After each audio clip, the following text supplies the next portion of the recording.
This is the Spyderco Cali 3.5 in ZDP-189. It's really bad, unbelievably bad, to the point where you almost start questioning whether or not it's a fake, a fake Spyderco. But I can assure you this one is not fake. I got it from a registered UK wholesaler that gets direct shipments from Spyderco. So this is definitely legit. It's just incredibly bad. And before you start thinking I'm a Spyderco hater, I can assure you I'm not. You know, this is like a recent shipment that I've had. I buy a lot of Spyderco stuff, so I like Spyderco. This is terrible. So now that's out of the way, I guess let's start complaining about this thing.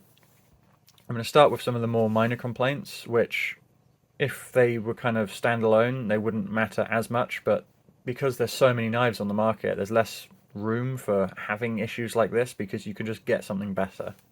You know, why settle? So my first complaint is really about the scales. So if you buy this knife, you better hope that you love the aesthetic of these scales because they feel horrible and there's no grip. This is the slickest carbon fiber in the world. And okay, if you love how it looks, that's fine. But it's so slick in the hand, you can't barely flick the knife open without it shooting out of your hand. That's one thing, very minor complaint. The next thing is how the sides of the carbon fibre are barely chamfered at all. So you can see there's a little bit of rounding on the edge, and it doesn't really help that much. So I know backlocks are kind of like a traditional lock, but they're also really good for kind of heavy use. If you're squeezing the knife really hard because you're putting a lot of pressure through thick boxes and straps, you can quite often disengage a liner by squeezing it, or a compression lock you can disengage or it can pinch. So the comfort of the backlock is good, but because the scales are kind of so sharp, when you squeeze this hard, you're going to disengage your hand. That they are not comfortable to hold. So they're super slick, so you don't get much traction, which, you know, you're not going to be stabbing things with this knife, so you don't necessarily need a lot of traction. But it hurts. If you squeeze this hard, it hurts. So that's just kind of really bad. And that leads on to like replacements. So you can't replace these scales because they're pinned on. And you know, Spyderco have done this in the past with their lightweights. I think the Manix 2 lightweight is pinned on, which is a pain. So people kind of drill those out, and you can get replacement kits to put proper scales on a lightweight version. But this is not a budget Spyderco. In the UK, this costs over £300. And you know, it's a pretty rare steel, ZDP-189. Why are you pinning these on? I don't get it. It's crazy. So moving on from these pin scales, we have the pivot. What the hell is that thing? So for a start, it's not countersunk. It's just these massive great bolts sitting on the top of this. Honestly, it looks hideous. Now, like, leave a comment and tell me, without lying, that doesn't look hideous. There's not going to be a single comment saying that. That is the most grotesque thing I think I've ever seen. It's so bad. I can't believe they did that. And, you know, it's a T15. It's a T15. What? This is another Spyderco, right? What's that? I don't actually know. I think it might be a T8. Yeah, that's that's a T8. What have they done? Why did they... Why have they done that? It's obscene, right? And just, it gets funnier.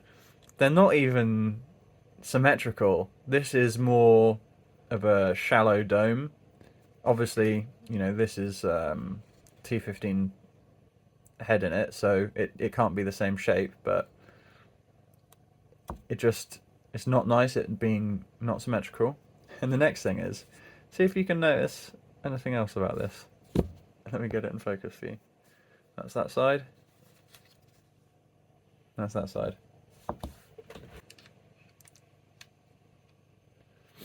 7.31 mil. Almost 8mm. That's insane. Why have they done this?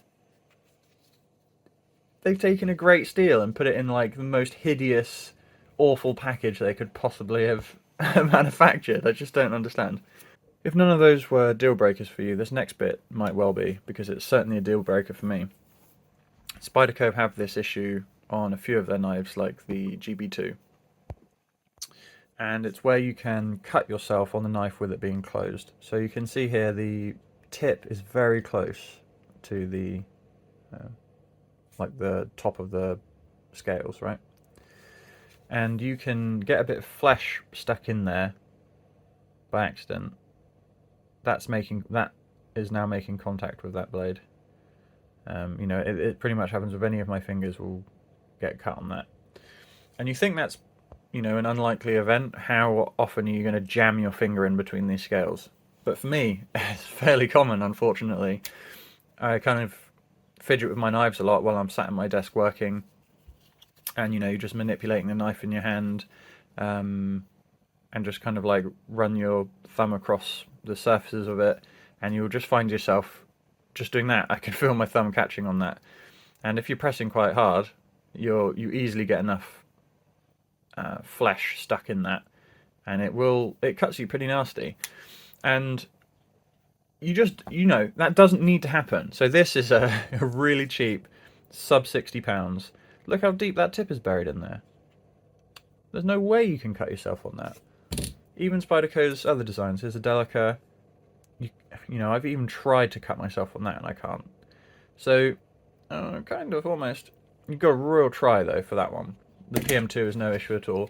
Why is that just not a bit deeper? Because I've cut myself on this, and others, and you know, the GB2. So I'm sure there are at least some other people that have also done that. And it seems really easy to solve. Just, you know, make the handle come up a bit deeper, or file the ricasso kick area down a bit more. I mean, we won't want to do that because then the spider hole is going to sit deeper and it's going to be harder to deploy. But they would have made the blade taller. You know, I'm not a designer, so you know, I'm not going to give suggestions on how to fix that. Just fix it. Why? Why can you cut yourself on a closed knife? It's insane.